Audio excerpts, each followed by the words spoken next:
గిరిజకి చిన్న వయసులోనే పెళ్ళయింది. భర్త పార్థసారథితో సంతోషంగా జీవిస్తుంది గిరిజ. కొంతకాలానికి వీరికి ఒక బాబు పుట్టాడు. బాబుకి రవి అని పేరు పెట్టారు. రవికి 2 సంవత్సరాల వయసు ఉన్నప్పుడు పార్థసారథి ఒక యాక్సిడెంట్లో చనిపోయాడు. కొడుకుని పోషించటానికి గిరిజకు ఎలాంటి ఆధారం లేదు. పుట్టింటి నుంచి కానీ అత్తింటి నుంచి కానీ ఎలాంటి ఆధారం లేదు.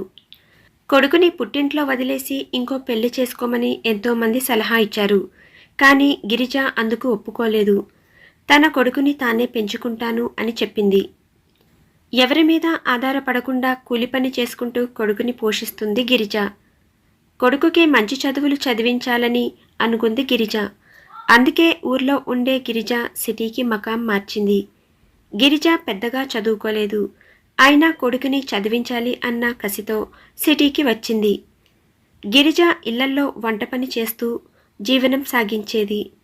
కొడుకుని కష్టపడి పెద్ద చేసింది గిరిజ. రవి తన తల్లిని గౌరవిస్తూనే పెరిగాడు. ఉన్నత చదువులు పూర్తి చేసిన రవి మంచి ఉద్యోగంలో చేరాడు. కొన్నాళ్ళకే రవికి పెళ్లి చేసింది గిరిజ. భార్య సుమతో కలిసి జీవితం ప్రారంభించాడు రవి. కొన్నాళ్ళకే రవికి ప్రమోషన్ కూడా వచ్చింది. కాలక్రమేణా రవికి డబ్బుపై ఆశ పెరిగింది. తల్లిని తక్కువగా చూడటం మొదలుపెట్టాడు. కొడుకు ఉద్యోగం చేస్తున్నా కూడా గిరిజ ఇళ్లల్లో వంట పని చేస్తూ ఉండేది. రవి సుమ ఇద్దరు గిరిజను చులకనగా చూసేవారు. అయినా సరే గిరిజ ఇవేవీ పెద్దగా పట్టించుకునేది కాదు. కొడుకు కోడలే కదా అని సర్దుకుపోయేది. ఒకరోజు రవి సుమ ఇద్దరూ మాట్లాడుకుంటున్నారు. తన తల్లి గిరిజ ఇంట్లో ఉంటే తమ పరువు పోతుందని, తమకు చాలా నామోషిగా ఉంటుంది అని అనుకుంటున్నారు. అప్పుడే ఇంట్లోకి వచ్చిన గిరిజ ఈ మాటలన్నీ వినింది. గిరిజ మనసుకి బాధ కలిగింది.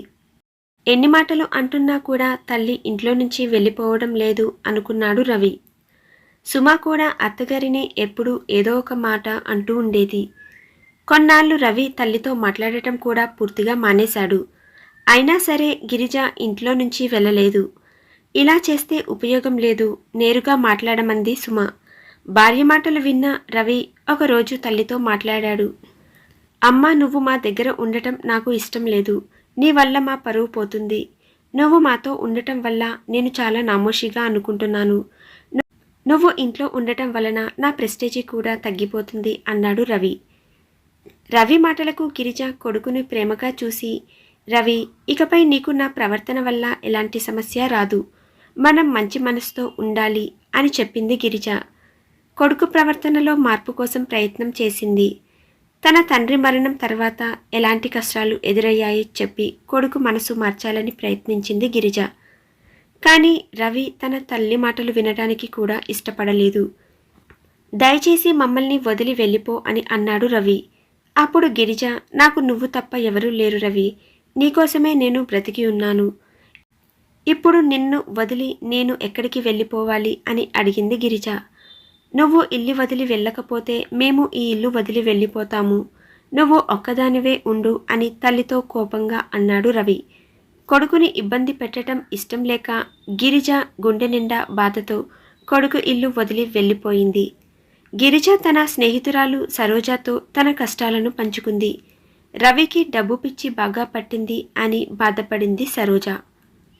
డబ్బు కాదు, మనిషికి విలువ ఇవ్వాలనే ఆలోచన తీసుకురావాలి. నీ కొడుకుకి గుణపాఠం నేర్పాలి అని చెప్పింది సరోజ. సరోజ మాటలు విని గిరిజ ఆలోచనలో పడింది. తాను దాచుకున్న చిన్న మొత్తం డబ్బులు క్రమంగా సేకరించింది. ఆ డబ్బులతో సరోజ, గిరిజ ఇద్దరూ కలిసి ఫుడ్ బిజినెస్ స్టార్ట్ చేశారు. ఈ బిజినెస్ వీరిద్దరికీ మంచి ఆదాయం తెచ్చిపెట్టింది. అలా ఒక 2 సంవత్సరాలు గడిచిపోయాయి. గిరిజ బాగానే డబ్బులు సంపాదించింది. కొంతకాలం తర్వాత గిరిజ తన కొడుకు కోడల్ని అనుకోకుండా ఒక ఫంక్షన్లో కలిసింది. రవి తన తల్లిని చూసి ఆశ్చర్యపోయాడు. తల్లితో మాట్లాడటానికి చూశాడు. అప్పుడు రవి తల్లి దగ్గరికి వెళ్ళాడు. అప్పుడు గిరిజ, రవి, నీ తల్లి ఇప్పుడు ఒక ధనవంతురాలుగా మారింది. అందుకే నువ్వు నాతో మాట్లాడడానికి ఇష్టపడ్డావా అని అడిగింది. డబ్బుకు విలువ ఇవ్వటం కాదు, మనిషికి విలువ ఇవ్వాలని నువ్వు తెలుసుకోవాలి. అమ్మా, నేనిప్పుడు చాలా మారిపోయాను. నేను చేసిన తప్పులు నాకు బాగా అర్థమయ్యాయి అని రవి క్షమాపణలు చెప్పాడు తన తల్లికి. డబ్బు కంటే కుటుంబ విలువలు ముఖ్యం అని తెలుసుకున్నాడు రవి. తల్లిని ఇంటికి రమ్మన్నాడు రవి. తనకి ఇక్కడ ఎంతో సౌకర్యంగా ఉందని, తాను చేయవలసిన పనులు ఎన్నో ఉన్నాయి అని సున్నితంగా చెప్పింది గిరిజ. తన పని తాను చేసుకుంటూ వచ్చిన డబ్బుని అనాథాశ్రమాలకు సహాయం చేస్తూ జీవితం గడిపేస్తుంది గిరిజ.